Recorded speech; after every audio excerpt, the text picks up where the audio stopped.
सेवण में अवां खे ख़बर ॾींदा हलूं त हल्का रिपोर्टर मोहम्मद सफ़र सेवानी जी रिपोर्ट मुताबिक़ पाकिस्तान पीपल्स पार्टी जो PS 77 ते बीठल उम्मीदवार अॻूणो वॾो वज़ीर सैयद मुराद अली शाह सेवण शहर जा तूफ़ानी दौरा ऐं कार्नर गॾजाणियुनि में शिरकत कई।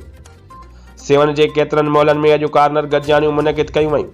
सेवण जे बंदर महला ऐं म्यूनिसिपल कमेटी सेवण जे काउंसलर वडेरो ख़ादिम हुसैन सोलंकी ऐं बंदर महला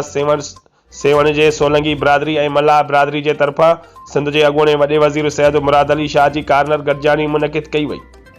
जंहिंमें अॻूणे वॾे वज़ीर सैयद मुराद अली शाह जो वालाना इस्तक़बाल कयो वियो, जॾहिं त हिन गॾजाणीअ में सैयद मुराद अली शाह सां गॾु पाकिस्तान पीपल्स पार्टी जो अॻूणो MNA सरदार सिकंदर अली राह पोटो सैयद आसिफ अली शाह, सदर पीपल्स पार्टी ज़िला Jamshoro Syed Shahzad Haider Shah, chairman municipal committee Sehwan Syed Furqan Haider Shah, chairman union council Jangara ऐं वडेरो गुलाम नबी सोलंकी पिणु गॾु हुआ,